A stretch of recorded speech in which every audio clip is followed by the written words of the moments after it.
Okay, let's go through a quick installation of Windows Server 2022. Now, I've already created a virtual machine. I don't have it started yet, but I have a virtual machine up and I have it set. I've set up the ISO as the CD drive, so it should automatically start to install Server 2022 or give me the option to. So I'm going to click Start to fire up the virtual machine. And then the first thing I get is this: press any key to boot from CD or DVD. Now, if you don't hit a key there, it's going to go ahead and skip past that, and then it's going to try to boot off of something else. Since this is a brand new virtual machine and I don't have anything else, then it's not going to work. It'll go to Pixie boot and then it'll fail. Now, the reason they have that is so that if you leave that disk in, if you are installing off of a CD or off of a flash drive that the ISO has been uploaded to, if you are installing off of a physical media like that, if you leave that in, when you reboot, it won't automatically try to restart. Okay, so this brings us to our server setup, and this is our first screen. Asks us for the language, the time and currency format, and the keyboard and input method, and all of these can be adjusted.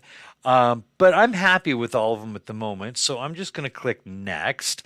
And then here under your Repair Computer, there are some repair tools that are available for you to take advantage of here that can be very, very helpful if your system cannot boot for some reason. Now, in this case, that's not our issue. I just wanted to let you know that they were there. But we're going to go ahead and do an install now. So we click our install, and it's going to come up. It's going to check the system first, and that's what's going on. It's going to load a little bit of an operating system, just enough to get the install going. And then it's going to come up with this. So these are our options. So we have Server 2022 Standard and Data Center Edition. Now, I'm working with the eval copy here. So since I have that eval copy, it gives me the option to do both. If you've purchased media, it should be for one or the other. Biggest difference is going to be that the Data Center Edition can run larger hardware. Now, the other choice we have to make here is whether we want the desktop experience or not. Now, notice the default is no desktop experience. We're actually going to look at that in a subsequent video, but that basically means no GUI. So you're managing the entire thing from command line, or you're managing it remotely. Now, in this case, I want desktop experience. Typically, what will happen if you're installing a brand new network is you'll make sure you have at least one, maybe two systems running desktop experience. Technically, you don't have to, but very often you will, just so you have access to those GUI tools. But then you'll run some of your other servers without that desktop experience. Makes it a little less overhead that the operating system takes up. And honestly, it actually makes your system a little more secure. We can talk about that later. So I want to make sure that I've got my standard edition desktop experience selected, and I'm going to click Next. We're going to accept the terms and conditions and click Next. Now, here's our other option. We can upgrade or we can do a custom install. Now, the custom install is what you do if you don't have anything else or if you want to wipe out everything else that's on your system. Now, in this case, I've got a brand new system, blank hardware, so I cannot do an upgrade install. I actually wish Microsoft would make this the default, but this you're only going to use if you have a previous version of the Windows Server operating system that you want to update. You want to keep your files, settings, applications, all that stuff. If you're doing a clean install, then you're going to do this one. Okay, where do we want to install it at? Now, I have a default 128 gig hard drive here. I can, if for some reason, if you're doing this on physical equipment and you do not see a drive show up, sometimes that'll be because you have a drive controller. This sometimes happens with third-party RAID controllers or less popular, less well-known RAID controllers. And so it can't identify the RAID controller or the hard drive controller, so it cannot identify the drives. And in that case, you can come down here and load driver. And then you load the driver. Hopefully, it'll be able to identify the drives at that point. You can choose to create let me back up for a second. You'll notice this is currently unallocated space. Now, if I want to just run the entire drive in a single partition, I can click Next and it'll go do it. If I want to partition this out, That's where I can create a new partition or a new volume. I can format an existing volume, I can extend a volume, and I can delete a volume. And notice these three are currently grayed out because I have nothing to extend, delete, or format. If I want to divide it up into multiple partitions or multiple volumes, I can do that here. Now, in this case, I don't really want to. Sometimes there are valid reasons to do that. If you do, make sure you leave enough room for your operating system. I've seen a lot of people install drives where they install servers where they partitioned off one section for the operating system and one section for the data. Their idea being if they filled up the data, then it wouldn't crash the operating system partition. More often than not, what I have seen happen is operating systems use up more space than we think they will. A standard installation of Windows Server is going to run 10 to 12 gigabytes. So I've seen people allocate 40 gigabytes, and then within a year or so, their system crashes because the OS has used that 40 gigabytes and they didn't realize it. So I'm going to go ahead and leave this all as one partition. And that's just going to give my operating system more room to work with. So I'm going to click Next, and now it starts copying. It's just going to run through these steps here. And there's nothing else that we're going to do here while this is going on. So I'm going to go ahead and pause this video while this finishes. And then when this finishes, I'll resume and we'll finish out our configuration. Okay, so it finished all of that copy information, copied over a bunch of files. Now it's getting ready to, or it's rebooting for us. So it reboots, and now we're booting off of the local hard drive using the operating system that we just uploaded off of our boot media. And now we're going to configure that operating system.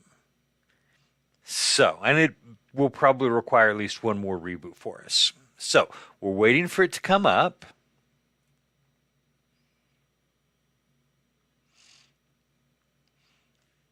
And it should not take too long for it to come up, but it is doing a fair amount of work in the background.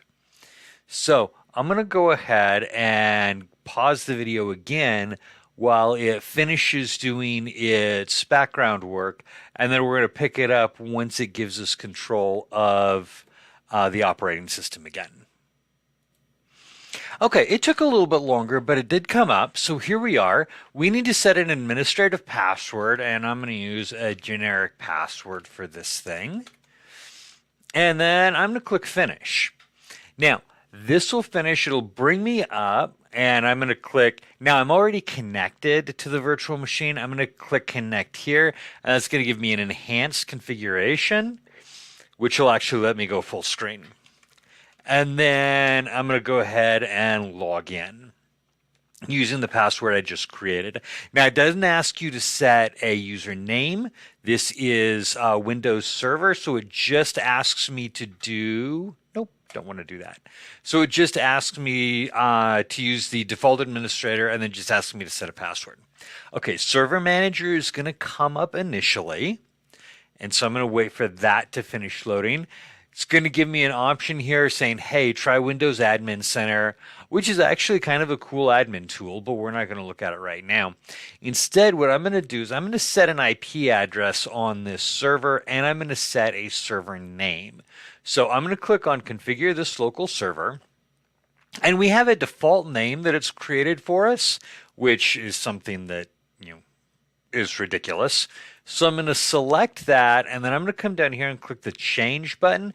Now, I want to change it, but if I change it here, notice this is the computer description, not the computer name. I want to change the computer name. So I'm going to click here to change, and I'm going to call this thing Server 1. And then I'm going to go ahead and leave this as a member of a work group, and I'm going to click OK. And OK, and then close. Now, it's going to ask me if I want to restart now or restart later.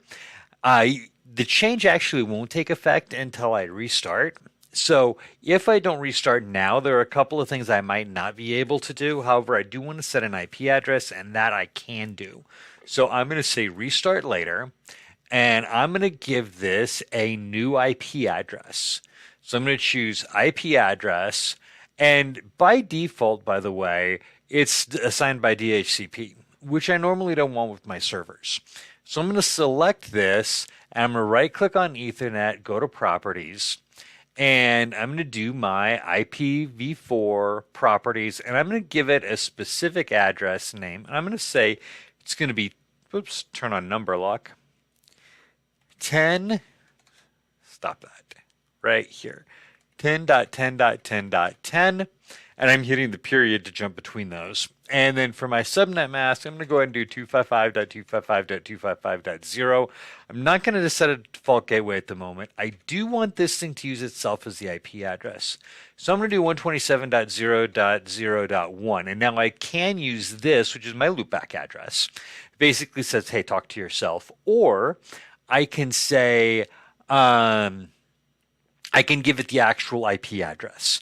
And if I give it the actual IP address, then it will always be that IP address. If I leave it at 127.0.0.1, if this IP address changes, it will still try to talk to itself. If I set this as 10.10.10.10 and I change this, it'll still look for 10.10.10.10. That's going to be the difference. Now, one other thing to be aware of, and I have seen this with junior network admins sometimes, is they will look for the DNS service. So they'll look at a configuration of another machine, and then they will try to copy that. And that's okay unless the machine they look at is using the loopback address.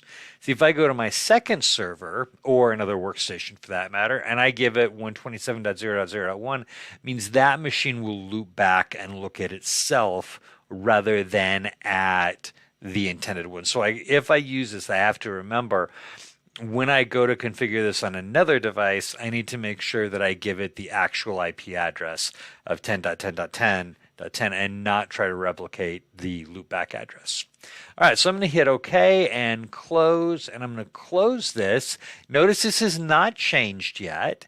Now, if I wait long enough, it will change, or I can come up here and click refresh, and that will try to force it to change. And so we see our little refresh bar coming across here.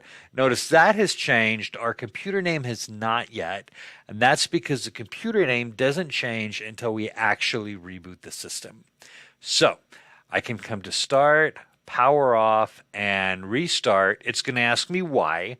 And I'm going to say this is other unplanned. It's fine. I can give it an actual reason if I want it to show up in the event log. In fact, let's do this. Let's do a operating system reconfiguration, and this was planned. And now in the event log, it's going to say the system was shut down at such and such a time due to an planned operating system reconfiguration. And then, okay, and it will reboot, and it will come up with a new computer name. Okay, there we go. A very quick install of Windows Server using the desktop experience.